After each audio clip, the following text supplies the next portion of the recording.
Yeah. So, I guess moving on to the next review, topic 3. This is Jonghyun's last album before he passed away.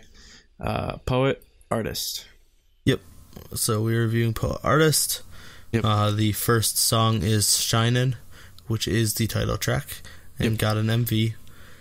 This is like pretty much exactly what you'd expect from Jonghyun. Yeah, it's very much in electro the vein pop, of, funky electro pop. Yeah, like which is amazing because I my jaw dropped when I first heard She Is, and this is just more of the electro pop future R&B sort of influence to it.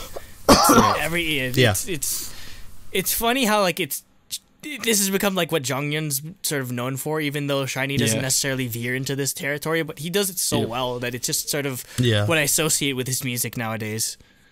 Yeah. Yep.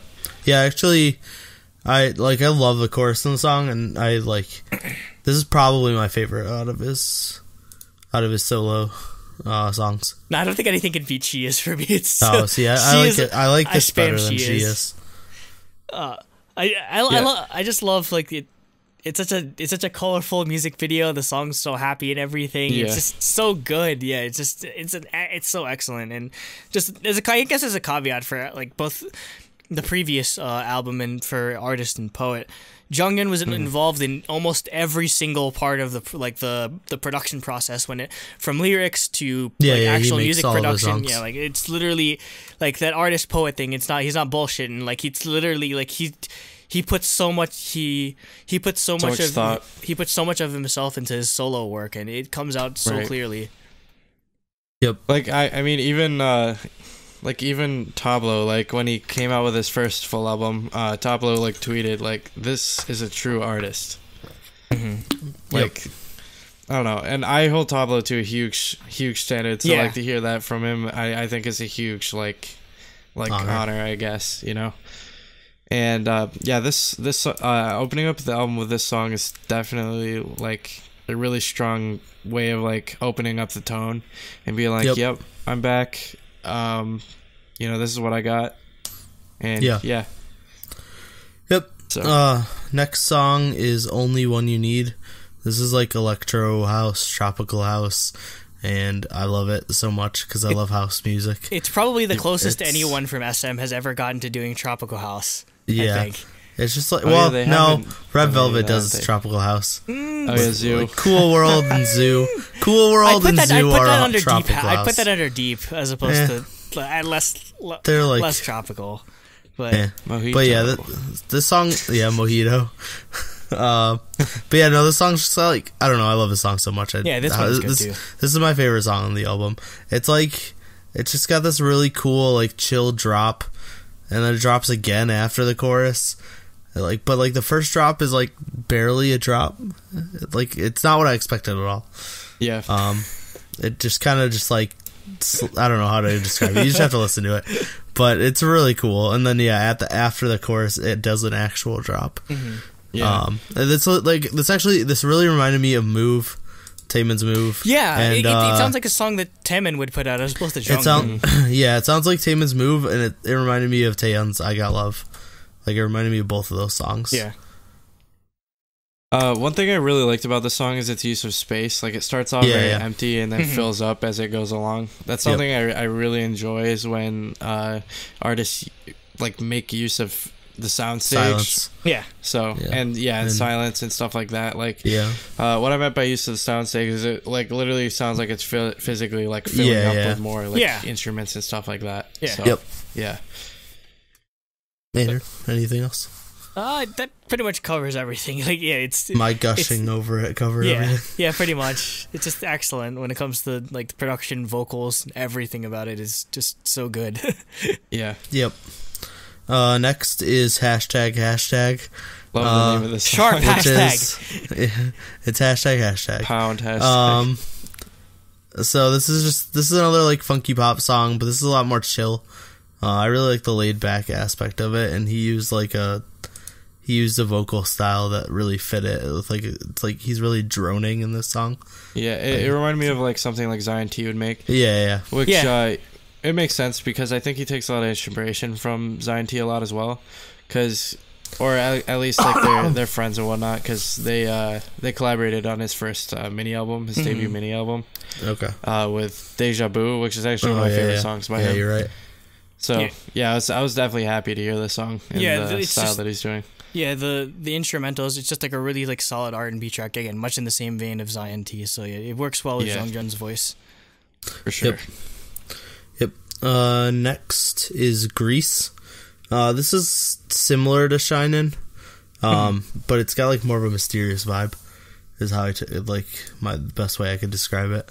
I'd say it leans more towards the future bass end of the future music spectrum as opposed to future R&B. I love the drop and everything, and as part of it, just again, I'm just I feel like Jonghyun is so underrated when it like he's definitely known for his vocals and is obviously being part of Shiny, and I feel like his production has been so underrated for all these years. I just feel like nobody ever really appreciated just like how good his production is. Again, I remember reading an article about I mentioned this when we talked about his passing, about how he fought for to have control over how he wanted the music to sound on his debut solo album and everything, and you can definitely feel that you can definitely feel the direction that he's going into, and you can definitely feel the vision that he had when it comes to this entire album, not just with these the feature bass tracks or whatever, but I like that he wasn't before SM ever before SM started to push into this electronic sort of sound. I feel like Jonghyun was one of the first people that was doing it under the SM brand, and I love that he was able to push that boundary for the entire company. Yeah. I like the song a lot, actually. I guess if I go with another synesthesia comparison, it sounds very heavy, gravity wise for some reason. Yeah, I just feel like I'm walking bass. and it's sticking to the floor more. It could be the bass. I think it's also the way he's singing. It's the bass. It's I don't know, just some sort of invisible force pushing down on me. I like it. It's a good song, and it sets a good tone. Yep. Next is Take the Dive. So this is another weird, mysterious sounding song, but I really, really like the guitar in the song. The guitar gets you right from the beginning, and just that's what kept me into this song. Yeah, this was actually one of my favorite songs in the album. I really, really like the sort of it takes his normal style and sort of mixes it with almost a rock anthem vibe sort of thing. Yeah, it's definitely like a western sounding song, like an American sounding song, right? Yeah, definitely. I really, really like the instrumentation, like Nate said, with the guitar mixed in, and I don't know, his vocals really, really stand out in this song to me, even more so than they normally do, because I already considered Jonghyun to be probably one of the best male idol vocalists. Yeah. He was in SM the Ballad. That's all you need to know. He was singing alongside Taeyeon. Yep. That's how high of a standard I hold him to. And in this song, I really enjoyed his performance. So. Yeah, so I'm pretty sure this is the song that people in Bronze Elo League of Legends hear before they tower dive and to take the dive. Oh, I can kill him! I can kill him beside Tier 2 tower. Stop feeding, damn it! No, but yeah, I love the echoey part of the vocals, and I love the chorus especially. It sort of emphasizes that the most. So yeah, another excellent track off of this album. Yep. Another thing I like to mention actually is I really like the sort of whispery sort of tone it takes. It's really pleasing to my ears. That is, it's he uses that. It just feels like he's actually singing right into your ear, whispering. ASMR. Yeah, basically. He does that in a couple, because he does that in a future song that I marked. Yeah. Next is Sightseeing. So this is just straight up funk. This is a funk song. Yeah, the electric keys are so good. It's got a brass solo. His falsetto is straight out of Motown. Everything about this song I loved. I think that's the one thing it's definitely going to be hard to replicate. His Jonghyun's falsetto is like, it's iconic. Definitely, you can recognize him on any sort of piece of music just because of how well he executes it. Yeah. Also, like I think honestly with this song, the best part of it is the instrumentation. Like it is so like that brass solo groove to this, you know. Yep, that brass solo got me. I loved it. Anything else? Nope. It was a really good funky song. I think this is also actually one of my favorites. Yeah. Moving on to the next song, which is Rewind, which is minimalist electropop. One of my favorites. And this is the other song I was saying with like Jacob, like he has a really cool vocal style where it's like he's basically whispering. Yeah, this is what I describe as, this is basically H&M music. Like if you ever walk into H&M, this is the kind of shit they play there. I have never and I will never walk into an H&M. Oh, it's not that bad. Come on. I mean, I don't shop there I anymore. just don't go shopping, so like they don't have that where I live anyways. You don't have That's true. I actually don't think I have. What? No, I don't even know if there are H&Ms. H&Ms. First time I saw H&M, I was literally in France. How? How can a mall not have an H&M? I don't think our malls have H&M. I've never been to a place that has not, like, there are H&Ms in like Canada that I've seen. Oh, nope, I lied. Our mall does. Our malls do have H&Ms. But I don't care. I typically shop for clothes at the mall anyways, so I don't know. I figured I would have seen it. Yeah, but with this song, it's almost like this, like, this is very experimental. This is what I love about Jonghyun. He's just pushing that boundary when it comes to the like music that comes from K-pop idols. It's just like weird trance, deep house almost. It reminds you of Yeji. Oh like, it is very trancey. Yeah, I can see that. Instrumentally, I could definitely see that. Yeah, it's very reminiscent of Yeji, who is a Korean American artist under 88 Rising. This is like her whole shtick. So. Like Fiestar. Like no, not Yeji. Yeji. Y-A-E-J-I. Oh, Yeji. Not Yeji. It's not Yeji. Like it's Yeji. Yeji's music, but I know somebody named Yeji though. Y-E-J-I. Just because of her rap though. Next is Just for a Day. And this just like straight up reminded me of an early 2000s Western pop song. Yeah, no, it sounds like something that like NSYNC would sing, or like Backstreet Boys, or just like early. It's a Latin inspired American track, pop. so yeah, I could see. Yeah. This one was also one of my favorites. Yeah, Latin inspiration and American pop music was early 2000s was all over the place. And it's coming back because everyone and their mother can sing Despacito. Despacito, yeah. This is Jonghyun's Despacito. I don't know if I've ever actually heard that song. Seriously, you've never listened to? Like, I've heard of it like a billion times, but I don't know if I've ever actually heard it. Basically, think of Card's Rumor. And then add Justin Bieber. Oh, great! It's good though. Hey, Justin Bieber's music is dope now. I don't care what anyone says. Purpose was an amazing album. No, but yeah, this is similar stuff. This is specifically when it comes to like Latin influences. It reminds you of like, I don't know, Enrique Iglesias sort of music, like just really sexy sounding. Wait, did you say Enrique Iglesias? Yeah. Yes. Wait, isn't that the comedian? No. No. Hold on. What's That's his name? Gabriel Iglesias. Gabriel Iglesias. I was like, wait, I thought his name was Enrique. No. Anyways, Enrique whatever. is the music artist. Gabriel Iglesias is way bigger than Enrique Iglesias is. Okay, whatever. How could you mix those two up? They're the same last name. Give me a break. No, but yeah, this is kind of like his early, like that early, like sort of like sexy Latin vibe. So it's definitely along those lines. Yep, that sexy Latin vibe straight from Gabriel Iglesias.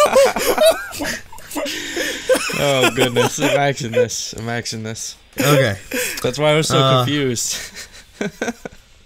Moving on. Next is I'm So Curious. Not I'm So Serious. Or I'm so curious. Curious, or not Clue. Sherlock. Sherlock. So this actually just reminded me of like, this could have been a title track. This is very similar to like what he puts out for title tracks.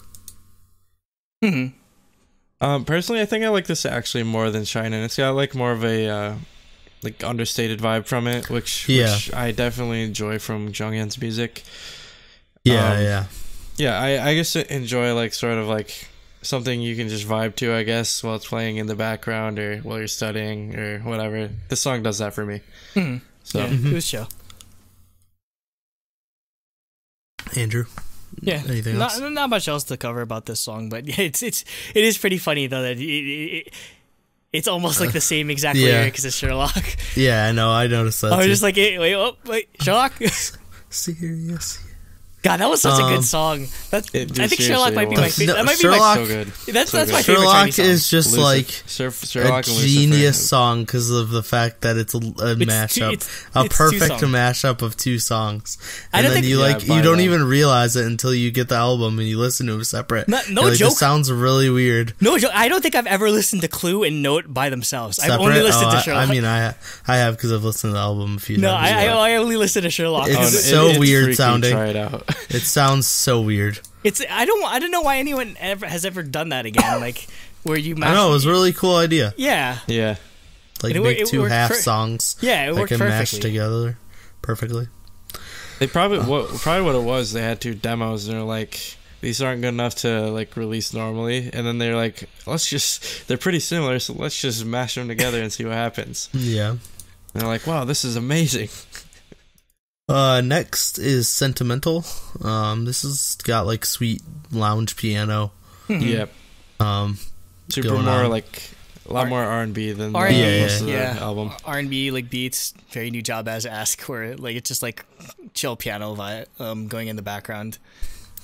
Yep. Yeah, like Nate said, like very lounge. Like this would play in a dimly lit coffee shop. Yeah, exactly. A lot of the piano instrumentals, I'd have to say, were excellent. Yeah. On this album in particular. Like a lot of this piano stuff is a lot in this song. I mean, it's a lot reminiscent of what's people do a lot in like lo-fi music now. Yeah, basically, so it's a lo-fi song. Yeah. He's singing over lo-fi, basically. Yeah. And finally is Before Our Spring, which is a piano ballad, and I basically couldn't write anything else because I watched the music video and I got really sad. Oh, I did. There was a music video for this? Yeah, it's like a tribute video basically. Oh, I didn't see it. So it's like a bunch of different clips of like him talking like from debut and like concerts and stuff. It definitely feels like sort of a goodbye, or like it's definitely his last song, like literally his last song. So I usually don't look up lyrics when it comes to for K-pop because I feel like I didn't, but I can even infer some stuff from the title. Well, yeah, but like spring is often seen as like life after death, like that sort of thing. Oh yeah, when it comes to age, like I looked up the lyrics. Rebirth. Yeah, Asian culture, like exactly. Spring is very much like thought of as like a beginning or whatever. Like in Japan, they start their school year in spring, because like it's when the cherry blossoms bloom, not fade. When the cherry blossoms fade. No, you're not. No, not that. But it's very much thought of as like the start of something. And I looked up the lyrics, and it's a sad song hidden with it's a sad song tinged with sort of hopeful lyrics. Like the sort of like the sort of premise of the song is that like, you know, I hope that my spring will come soon. But it's talking about like fear of, I don't know, just like the lyrics are addressing some like sort of like person, and like they're afraid to approach them, or they're afraid that they'll like drag them down or whatever. And I feel like a lot of it is definitely dealing with depression or just like your like mental health and that sort of thing, where it's something that I can personally relate to. Or sometimes you're just like sometimes you feel that like, oh, I'm in this person's life, I'm just gonna drag them down, or I'm going to just be like the worst part of their life, so I'll just leave them alone and I'll just watch them from afar. And it's definitely a mentality that I can sort of understand. But but like intermixed with that is just like, I'm still hopeful that like my spring will come, or that he feels like, which I'm guessing I can personally interpret as, you know, I'll get out of this, or or it'll be all right still. And it's just it's a great message, and it's just like, I wish that he was still around to sort of like deliver it to people, because I feel like it's so important. Definitely. Yeah, it's, I don't know. I guess you can look at it from either positive or like a sort of bittersweet. Sad. Yeah, exactly. It really sort is of bittersweet. Message. Yeah. Which that's I find that really great about this song. Like, I really, really appreciate a good ballad, and like honestly, this is actually probably my number one song on the album. Yeah, definitely. I like, teared up listening to this. Yeah, well, like you can even hear it in his voice. Like, not even like taking into considering what happened. Like, I don't know. He's just like, there are some ballads that literally just get me. Like for the first time I listened to Taeyeon's "You Are," like I even almost teared up just because you could feel the emotion in her voice. And this is very similar effect for me, I think. So yeah, definitely one of my favorites by him. Like overall, like especially towards the end, like there's just like you can feel the emotion on his voice. Definitely, and it's just. Yeah, it's very sincere. Yeah, it's definitely you can feel how much he put into this entire album, and I mean it's just, again, it's so fitting. It's called Artist Poet. It's literally him, like he's literally like pouring his feelings, like his like how like everything that's floating around in here is what ends up coming out through his voice, and it's something that like anyone, I feel like, regardless of whether you struggle with depression or suicide, I feel like everyone can sort of relate to and understand how he feels. What he was trying to tell. Yeah, definitely. I feel like, I guess in the long run, I feel like this is just going to be this is an important K-pop album. And I mean, it's very rarely do we get albums like released posthumously where like so many people like Michael Jackson or like Tupac or whatever, whenever after they die, people just sort of like mash tracks together whenever like, oh look, it's a new album. But this really was like his last piece of work before he died.